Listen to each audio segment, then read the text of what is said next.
For the first time in history, we're loading dangerous and illegal aliens into military aircraft and flying them back to the places from which they came.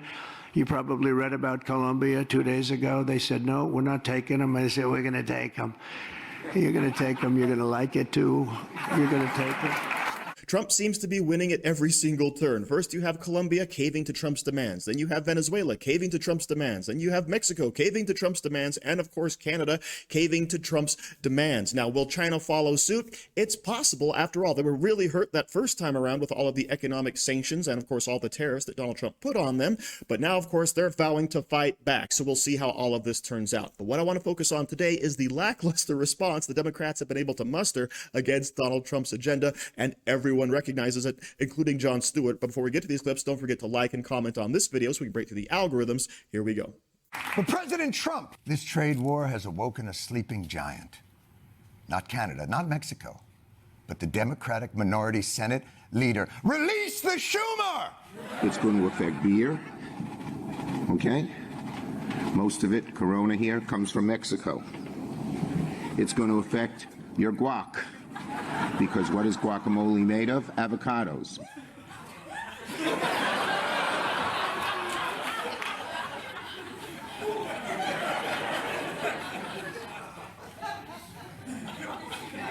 Your response to the trade war is to tell us guacamole is made of avocados?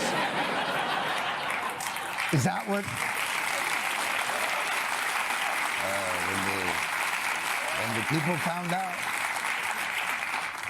when the people find out the precious Super Bowl dip is comprised of mainly avocado, also tomatoes, sometimes onion, it's a bit much for me, obviously, with the spilkis and...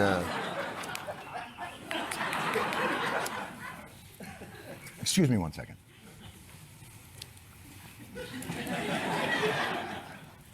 Democrats, can you please stop trotting Schumer out there every time Trump traverses into the unreal? He's not good at this. What is the decision-making process here? Hey, who should we get out there to effectively battle one of the most savvy presidential media manipulators in history? Oh, I don't know. How about Schumer? He's uninteresting, but at least he's monotone. Oh, wait, and Chuck, before you go out there, you look too young. Put on these readers and lower them on your nose. Perfect. Honestly, listening to Chuck Schumer speak on almost any topic makes me want to bomb Canada.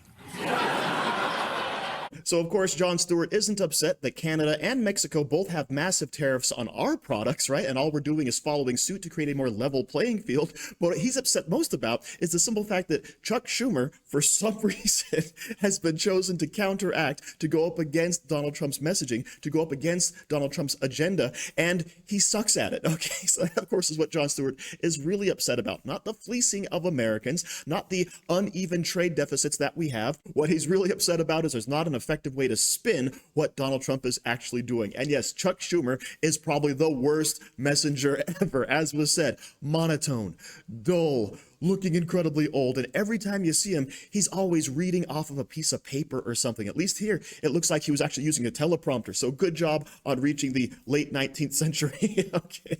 But to hear other Democrats talk about it, this was a complete loss for Donald Trump. You know, and the reality is this is just a betrayal of what Donald Trump promised the American people, and that was that he was going to lower prices on day one. So Trump's trade wars are not over, and they're not, and the effect of them could be felt, and they're going to be felt by the American public in their pocketbooks. Catherine, to Ashley's point, quantify what the actual impact is here for people saying, look, the market bounced back, no tariffs were put into place, Trump got what he wanted, all's well, we'll do this again in 30 days. Is that kind of the reality from an economic perspective? I mean, I don't know what Trump wanted in this situation. Again, he didn't actually get anything. But if he were to put these tariffs in place, they would be very painful for American consumers. Okay, Scott, I mean, This is It's a total lie. This I'm is sorry. public information. He Go got what he wanted. He got an agreement from our neighbors to do more on the border. That's what he to wanted, do and he got it. exactly what they have I mean, already been I understand you're doing. the minister of propaganda tonight, but you don't have to be. You could just say, "Hey, all's well that ends well." Here, come on. If you don't know that these countries are committing to do exactly what they have already been doing, either you haven't done your homework or you think the American people are idiots. Because again, they're doing Or option three, exactly or what option they were three, or already option doing. three. Donald Trump is enforcing what needs to be done at the border, which is more help from our friends. They are our allies, and they are important people, but they need to help us, and they've not been helping us, and now they're going to help us even more. They have been. But the point is that it's Dude, also Ask every family with a fentanyl death how much they've been helping. Scott, can I just Well, ask they you? have done nothing more. Scott, So even though Donald Trump's trade war came off without a hitch, even though there were never actually tariffs enacted, even though we're on a 30-day pause to see how compliant Mexico and Canada are going to be, and even though prices have not risen at all, this is somehow Donald Trump losing, right? Losing the battle to Mexico and Canada, right? And as this lady is saying, who honestly, I do not know her name, but she's the one who's always most vocal against Scott Jennings over here at CNN, right? She's saying that the countries were doing this already, right? Securing the border, stopping the flow of fentanyl, stopping human trafficking, right? They were already doing that.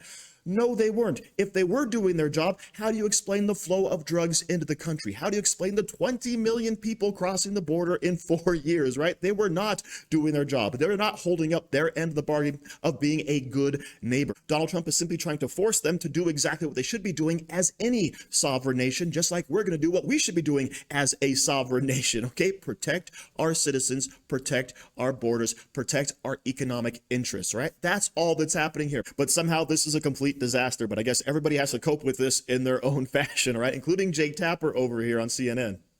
We don't know exactly what Elon Musk, the world's richest man, is doing as he heads DOGE, the new Department of Government Efficiency, tasked with slimming down the size of government. And God bless, slim down the government. But one thing we do know is that Trump's Treasury Secretary, Scott Bessent, has granted Elon and co. full access to the government's payment system. That's the system that pays out your Social Security benefits, your tax refunds, and payments to federal workers and contractors, adding up to more than $5 trillion a year. Why is he being given this access? Why? According to people familiar with the department, Trump-affiliated employees had asked about Treasury's ability to stop payments. But one person says that's not their role. Their role is just to, quote, make the effing payments. President Trump was asked about this today. Mr. President, why is it important for Elon Musk to have access to the payment systems at Treasury? Well, he's got access only to letting people go that he thinks are no good if we agree with him, and it's only if we agree with him. He's a very talented guy from the standpoint of management and costs, and we put him in charge of seeing what he can do with certain groups and certain numbers. Certain groups and certain numbers? Which ones? VA psychologists? NIH cancer researchers? Who? Surely parts of the federal government could be whittled down, but what we've seen so far is an axe being brandished and swung recklessly. Yes, Jake Tapper, Elon Musk is that axe being swung around, but it's not reckless. He's already pinpointed tens of billions of dollars being paid out to terrorist organizations and criminal entities, all right? That is just wasteful spending. And also, Jake Tapper, what if there was an NIH researcher out there who wasn't actually doing any research? What if there was a VA doctor who wasn't actually seeing any patients? Wouldn't those be people we could simply let go? That is the whole purpose of Elon Musk doing what he's doing. He's trying to figure out where the money is going, what it's being spent on, and is it lucrative for the country, okay? And then, of course, he can make those recommendations to Donald Trump to see, oh, okay, we can axe that program, we can get rid of that person, we can save a whole bunch of our hard-earned taxpayer dollars and not waste it on useless projects and useless people. But that, of course, is something that is beyond the left, right? Because every single thing the government does is necessary and completely sacrosanct, right? It's clean. It can't be debated. It must be performed, okay? But that, of course, is what we're trying to stop. We got to change that mindset. And the more Elon Musk finds